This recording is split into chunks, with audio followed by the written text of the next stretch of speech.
we want to talk about what are the actual costs when it comes to owning your home and what is the definition of mortgage.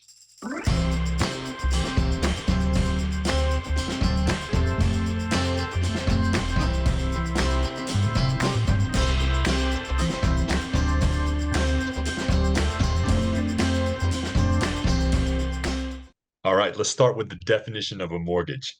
The root word, I'm reading it now, root mort, M-O-R-T, meaning death in French. Engage, the rest of mortgage, G-A-G-E, the meaning of pledge. Meaning the definition of a mortgage literally means death pledge. And we don't want to do that. Who would want to sign up for a death pledge? And yet mortgages are a regular thing in our life, in our culture, isn't it, Mike? When we say, oh, I have a mortgage, I'm going to get a mortgage, all these things, it's kind of a normal thing. So you can go around and say, I'm going to go get a death pledge. I'm going to get a death pledge. I have a death pledge. Let's talk a little bit about that. I know owning a home is different than having a mortgage. So let's talk about it. What is the smartest way to own a home, and what is the real cost of owning a home? We're going to share a Vertex 42, like I've shared them before, but this one is a calculator that I've used. Let me know when that pops up, Jason. Yep, you're all set. All right. So this home ownership expense calculator, again, Vertex 42. And we're going to break this down. These numbers right here, we can all have these edited to your specific situation or a specific situation that you may get into. And in this example, we did $400,000. And what Jason and I, if you've seen any of our previous videos, we recommend a 15-year mortgage where your monthly payment is no more than 25% of your take-home pay. And we also recommend putting 20% down, which is this next line, right? The whole point of 20% down is to avoid private mortgage insurance, or LMI if you're in another country, whatever it's called. We want to avoid paying insurance on the money that we've borrowed. Yeah. And the idea there is we want you to save more money and to make more money and to keep more money for yourself. And by doing it this way, not only do you have a lower mortgage and a lower payment, but you're actually saving that wasted money if you didn't have it. And we can go into stories about how I did this. I didn't have this when I bought my first home. And so I did have to get that PMI, that private mortgage insurance, which cost me multiple hundreds of dollars on top of my payment every single month. Right. I remember specifically the very first house I bought, I was 20 years old. Couldn't even buy beer in the US. And I got my first interest payment that year. I paid over $10,000 in interest in year one, and my house cost $170,000. Yeah. Yeah. Now let's go through this because everybody wants to get a home, right? Or most people want to get a home, and that's like the good North American dream is we want to own this home, but we want you to be smart about it. So Mike, let's walk through this spreadsheet. And again, this is Vertex 42. We're not sponsored by them. This is just a good resource for you so that you can actually do some calculations for yourself.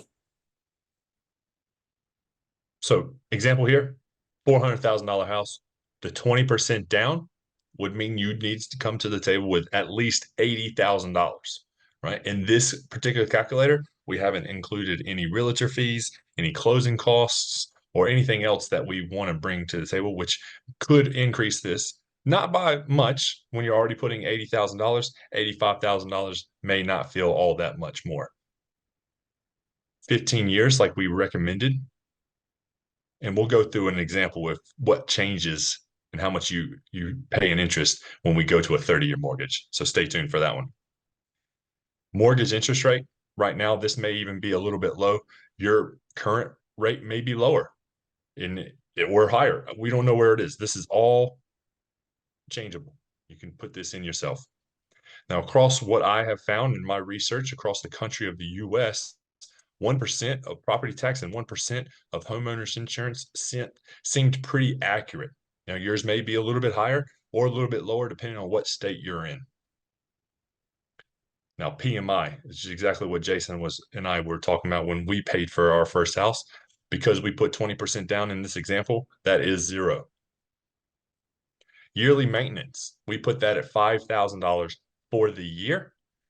This we feel like is a little bit low, but you can have an argument where some years are going to be lower, but then that next year, maybe you have a hot water heater or an air conditioning unit goes out, and that's $10,000 for the year right there or more. Yearly improvements, we put this at $2,400 just because it was easy to kind of visually see $200 a month going out in improvements. And we put your tax rate in this example at 25%. Yours may be a little bit higher. I doubt it's going to be a little bit lower, but maybe it is at this price home. Any questions so far, Jason, on any of the assumptions that we've made so far? I think that's a good baseline. And again, you might have an argument with us about how much the home loan is going to be in your particular area. I know it's very different if you live in a state like Florida or Texas or Louisiana or Alabama versus someplace like New York or California or Washington or something like that. So I know these things vary tremendously. So this is rough guidelines so that you can have someplace to start in order to figure out, can I afford the home? What is the smartest way? And how much does it really cost? So that's just the guideline that we're using. But yep, I'm good with this. Mike, go ahead and continue. Perfect. So because of all the assumptions that we put in here, all of these are calculations. So just the monthly house payment on the $320,000 left over is your principal, your taxes, and your insurance comes out to $3,200. If we include in the yearly maintenance and improvements, you're almost at $4,000 a month to own this home or to live in this home until you own it in 15 years. Yeah. And that's really important, Mike, is if let's talk about some of the additional things. So you can stop sharing your screen. And what we'll do is we'll talk through a little bit of what are some of these other things when Mike just mentioned that. When you think about buying a home with a mortgage, the mortgage is going to be the minimum of what you're going to be spending. And that's why you have to do the calculations of the taxes, the insurance, right? The upkeep and the maintenance, any upgrades that you want to do, right? If you want to change out the kitchen or the bathroom, or you want to put new flooring, all of those things, you have to add into the cost that you see. You can't just say, oh, that's the sticker price and that's all I'm going to pay. It's always going to be more. And then you have I don't know if you did this, Mike, but I have a first house. I need to go and do stuff, which was I needed to buy more furniture. I needed to buy like different kinds of curtains. I needed to make it like the colors that I wanted to. So there was paint involved and all kinds of cleanings and stuff. There's all kinds of things that I was like, oh, I can upgrade the house here, here, here, and here. And it was $20 here and $100 there and $1,000 there. I redid the driveway, spent $1,400 on cement, like all these different things because I was excited. I want to make the home mine. And I love that, but you have to calculate that into how much it costs. Yes, I did the exact same thing. I had to put blinds in all my windows. I thought about doing a deck. I got multiple quotes on the back deck. I didn't pull the trigger on that one. Shelves in the garage. I had a 2-car garage. I got to put shelves in it. There's all types of things that just kept adding up. And that's why I believe in the example that I gave with the maintenance and the upgrades, it is pretty low. We've kind of put that in pretty low to kind of keep the naysayers away in this video, but it adds up some of the things that you would not spend otherwise. Yeah, absolutely. So again, we want to make sure that this video is all about what the real cost of owning a home is. It's not just the mortgage. It's not just the taxes. It's not just the insurance. It's not just that. It's everything. You have to go into it knowing that there's so much more out there. And so that's why we want you to do a detailed written budget on your home. What is it that this particular home that you look at needs? If it's brand new, you don't need to redo stuff, but you're going to pay a higher cost, a higher sticker price. If it's an old fixer-upper and you say, I can afford this mortgage, make sure you know, what do you want to fix up? What are those line items? Put a list together of this is what we want to do, and this is what the estimates that we think it's going to cost, so that you can go in with your eyes wide open to know, and so you don't have to have all of those like gotchas in there.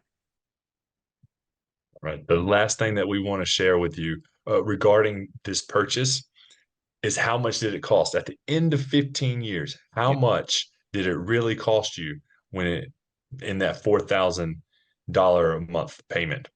Yeah. And on the tab down here on table, it gives you an example of all the interest that you paid. I mean, it goes month to month all the way down. And here, because you put the $80,000 down, $320,000 mortgage at 5% over 15 years, you've paid an additional $135,000 in just interest. Right, so the total spent, the down payment plus the loan amount plus the interest, $535,000. Yeah. And that's yours at the end of the 15 years. Yeah. Let's slow down for a second so that you, the viewer or the listener, can soak that in. What Mike just said, an extra $135,000 in interest alone, just in interest. That is a lot of money on this particular home. Now, it could be totally worth it for you, and that's great. We want you to get your home if you want that home, but you have to take this into consideration. Think about it. Think about what you are actually spending when you want to buy a house, especially with a mortgage. Okay. Your death, what is it called, Mike? Your death pledge. That's right. The death pledge. Yeah. All right. So now if you want to say, well, I can't afford a $400,000 home because on a 15-year, because that payment of $3,800 is just too much for me. I don't make enough money to justify that $3,800. I want to do a 30-year mortgage or a 40-year mortgage because that'll lower the payment. Like, this spreadsheet has the ability in one click to be able to change that. And so what does that do when I say, okay, well, I can't afford that $3,800. I want to create that less payment. Right. And that's what it is, right? When you extend it for a longer period of time, your payment does go down. So if we change the length of the mortgage to 30 years, you can see the monthly payment goes down almost $1,000 to $3,000 a month. Yeah. So, okay, monthly, that's great. But you've just doubled the life of the loan, and look what it does to your interest. Am I reading that correctly? That it went from $135,000 to now almost $300,000? Yes, almost $300,000. This is why the banks have the biggest buildings in any city around the world, because we keep giving it to them in the form of interest. So it almost doubled the amount of the house, or the loan is, if the loan is 320,000 and I'm paying almost 300,000 in interest, I paid twice as much as the loan practically. Yep. That is incredible. Like, just seeing that math. I didn't see this math before, but I, as a financial coach, I'm looking at this and I'm thinking, how in the world is this even a thing? This is almost suicide, which is where the death pledge comes from. Yes. And your total over that now 30 years is nearly $700,000. That's if you never refinanced. Because very often people get into a mortgage 2 to 5 years, they'll refinance it for additional 30 years. Now, maybe they'll get a better interest rate. I'm all for that. But they kick the can down the road, and now it's 35 years. So if you started this at 30 years old, you'll be 60 or older before you actually pay this house off. Yeah. Yeah. And that's one of the, I guess, the best practices that we want to share with you right now, is that you always want to be debt free with no mortgage or anything going into your retirement years. When your income stops, or when your job income goes away and you have to rely on Social Security and your pensions and those kinds of things, you always want to make sure that you do not have a mortgage going into that, because the risk is too high. When your Social Security and your pensions and all these things, which is usually less than your regular income, when that kicks in and your regular income goes away, you do not want to have a mortgage. When you have that mortgage, it puts so much pressure on you, and there's extra health costs as you get older, and there's all these other things that you want to do. You want that money that was going to your mortgage to go toward doing all those fun things that we always dream about in retirement, right? And we teach you that you should be doing that all through your life, budgeting that in, instead of just waiting till you're retired And then, oh, wait, I still have a mortgage and I want to go do these fun things and travel around the world. Well, guess what's going to happen? You have to put all your income toward the mortgage, and then you don't get to do all the fun things that you dreamed about doing. So you're actually shooting yourself in the foot. So, like, one of those major things is to make sure that you do not have a mortgage going into your retirement years. Yep. Or whenever that time is when you want to stop working, like retirement, Yeah. right? For me, it was in my 30s. For you, maybe 40s, 50s, 60s, whenever that is for you. Jason's right. We want to reduce those expenses as much as possible. And this is one of the most expensive things, housing, that we spend money on. Yeah. Yeah. I know we just took a little snapshot. And we've been, this is a little bit longer video than a lot of our other ones, but this is such a big thing. We wanted to make sure that you knew how to go through the process of determining what is the real cost of owning your home. So we want you to get a home. If you want a home, it's part of your ideal life. That's fantastic, but go into it knowing what it really costs if you're going to buy a home, and especially if it's going to be with a mortgage. Mike, is there anything else that you want to share with our viewers and listeners before we wrap this one up? If you know anyone in your life that is considering this, or maybe they're looking to make a home purchase fairly soon, be sure to like and subscribe and share this with them. That way we can share this message with your sphere of influence. Yeah. And the other thing too is there are plenty of reasons to buy a home. We don't want to detract you from buying a home. There are plenty of reasons to own a home. It can be a really great investment for you, but you have to do it the right way. Otherwise, you're going to get burned like I got burned. I lost, and you see my story. I lost $250,000 on a home. And that doesn't mean that I'll never own a home again. That just means I did it the wrong way. And I want you to do it the right way, so that you don't get into the position where you lose the kind of money that I lost on my first home. We'll see you in the next episode.